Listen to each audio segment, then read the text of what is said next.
Hello, everybody. My name's Christina. I am here talking with author DJ Corchin.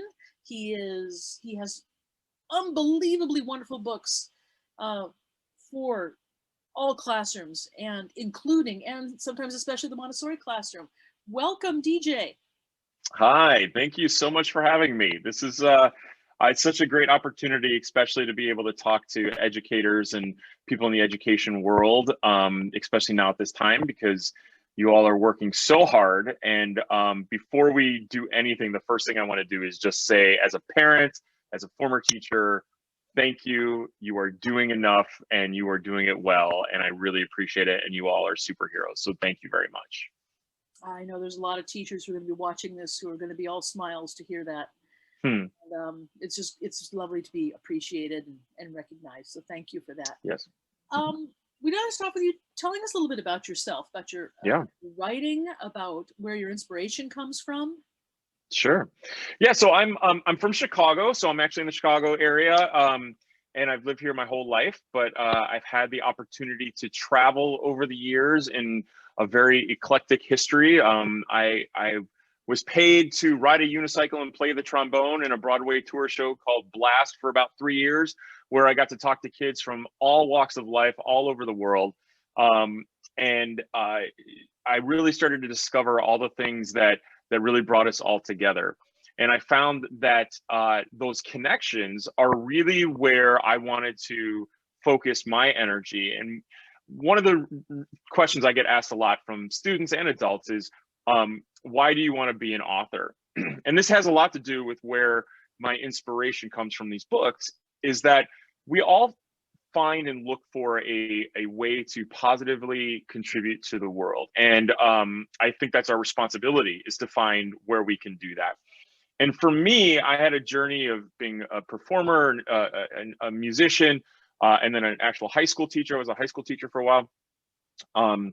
But what I discovered through that journey was that where I want to put my energy was towards finding the words and help providing the words for people to start conversations about really difficult subjects, such as emotions or working with other people. Those sometimes the words elude us. And so I've really focused on being my contribution, is where can I provide the starting words for these types of conversations. It's where you are coming from resonates in, across classrooms and experiences, any age group that you fall into. For the Montessori classroom, which is our lens for today, your books really hold those lessons really well in terms of inspiring independence and determination. At the same time, you recognize that you are collaborating and living within a community. And a lot of those are the foundational elements of the Montessori education and the Montessori theory, is to focus on, the global issue and issues of peace and harmony, while at the same time building that independence individually. So, what you're doing really dovetails, and your books show it. Shall we take a look at a book? Yeah, let's do it.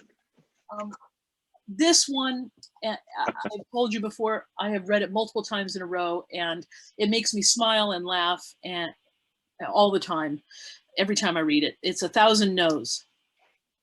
And is there a story behind where you got this little storyline from? It's interesting. There's actually a couple different storylines. Most of the time when people look at the title, they go to a place of dealing with rejection. And the actual message of the book is more about discovering what could be versus dealing with rejection. And what do I mean by that? So a lot of times, one of the stories I talk about was I met a famous movie director who's since passed, but he's a Chicago native. So John Hughes, I met him years ago. And a long story short is we had a conversation, and one of the things he asked me was, what do you want to do? What are you trying to do? And I said, well, I'm trying to be a writer. And he said, well, have you written anything? And I said, well, yes. And he goes, well, then you're a writer. and you don't need permission from anybody else to be called that. And so when you talk about building independence, a lot of that takes courage to just go after what you want and have that belief in yourself. And so that's really what started the journey around 1,000 No's, because when you have that courage, you're going to hear things that are probably not necessarily aligned with what you originally thought. And 1,000 No's is about growing ideas. And what better way to grow ideas than with other people? But because we're talking about ideas, it's your idea. And so it becomes very personal. And one of the things they don't really teach you in school initially was how to work with other people, right? It's always been like, hey, check out this specific subject. But I believe that ideas get better the more people that you include. And it doesn't mean that you have to say, I don't want to hear any of that feedback, or that it doesn't also mean that you don't have to agree with all of it either. It's about being open to other people's concepts and thoughts to discover what could be versus thinking what should be. And that's kind of where 1,000 No's landed. And I do have my own personal stories around getting feedback around my own ideas and it not feeling good, and how did I deal with it. And all of those tie into it. It's a multi-layered book, so there's definitely a lot of lessons to it, but that would probably be the main one. Absolutely, it is multi-layered. The main character is a girl with an idea, and I'm not going to share too many pages because the art in here, I really love it for it to be a surprise. So I'm not going to go too far, but she has an idea, and and here is the no. There's the no, the first no, and beautiful black and white drawings that do not stay just black and white drawings, but I'm not going to show you because well, there's a funny story behind that. So Dan Dory is the illustrator. He's actually a Chicago native as well, and he's amazing, and he's incredible. He does so many different things, and he really gets what this book is about because he's lived it as well. But the story about this was, when this book was initially published, it was self-published, but Sourcebooks publishing has since picked it up and is now republished it. And one of the things they wanted to add to it was color. And initially, that was like, for me, that was like my no. I was like, oh no, that's not what it was supposed to be. But I was able to get rid of my expectations of what I thought something should be, and really listen to their insight and discover what it could be. And it's so much better the way the color is implemented into it. So I got to live the message of the book while publishing the book. So it's a really funny story. Well, I'm sorry you had to wrestle with that, but it really was a good choice. Yes, I agree. I was so wrong. And I think, that humility to be able to listen to other people's no's is just huge. It really is, and living your own book is amazing. This book, again, all these are through Sourcebooks, just amazing for the classroom to really talk about bigger ideas and bringing the individual to the community and how those two interplay. It's a wonderful one for any classroom, especially a Montessori classroom. You've got another series here I'd like to talk about, and this is the I Feel. Yes. And I'm going to start with the original I Feel. There are 10 of them, yes? There's well, actually now there's an 11th available for pre-order right now. Yeah, it's I Feel Anxious is actually out April 6th, so you can pre-order it now. Yeah. These are where did these come from for you? And yeah, they really span a lot of social, emotional. I Feel Anxious is the one you said is coming out. There is I Feel Sick, or I Feel Allergic, or I Feel Meh, or I Feel Different. And they really run the gamut. Where did these come from? So each one of these books is around a particular emotional theme. So it goes way beyond just happy or sad. So for example, like this book is about all the feelings that you can have, and it's okay to have them all. Or I Feel Too is about making others feel good will make you feel good. So bigger emotional themes in each one of them. However, just like 1,000 No's, there's a ton of different layers in between them where you can use it just for facial recognition. You can use it for early readers, of course. I stretch the vocabulary. But when we talk about building independence, and you talk about wanting to interact with the world through building independence, part of that means learning about yourself. And I feel the I Feel series focuses a lot also on behaviors.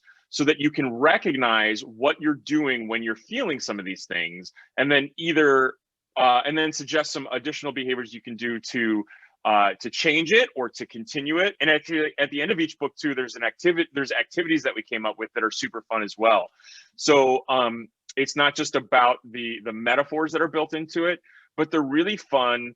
It was one of the first books I ever drew myself, because I'm really great with shapes and eyebrows, and I spent a lot of time looking into the camera in my mirror, like playing around with my own face, to really get the nuances of what somebody might look like when they're having these things, because when they're having these feelings, because that is part of it, is that recognition within yourself. These really, they seem at first for really young readers, but like you said, you extended the vocabulary. I call it chewy vocabulary. You include really nice, rich vocabulary in here. So really young children are getting exposure to those beautiful words.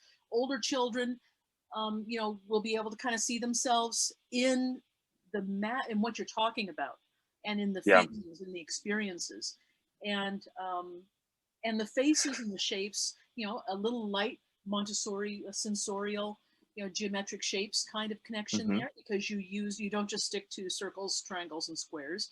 You use some complex ones, and they're just simple and fun, and yet for that very reason, they really resonate.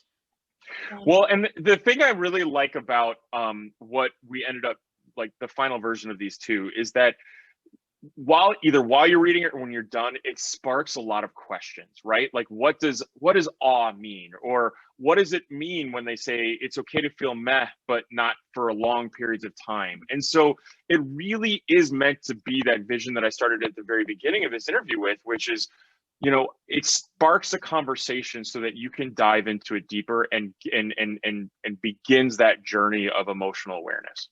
It absolutely does. And it continues it. The back matter is excellent. It's got about 4 pages of, in-depth questions and activities and things to, just spark further for the teacher, for the parent, for the student. Just wonderful books. And because there's 11 of them, you can really kind of find one that fits, where you're trying to take your student or your child as you read it with and to them. And again, like for a Montessori classroom, a lot of connections with social emotional learning, for building independence, for giving them that emotional independence along with the intellectual independence. I just love these. And I want to great. Thank you. Them. I think they're a valuable resource. You have a lot of books that I don't have to show, and I would encourage people to go check out Sourcebooks, because all of them are just amazing and resonant. And I want to thank you for taking a few minutes to talk about your creations through a Montessori lens. And I wish you the very best of luck. Well, my pleasure. Thank you for helping get the message of these books out, and for all that you do. I really appreciate it. And please don't stop. Keep writing. Promise. Yeah. Thank you so much, DJ, and take care. You too.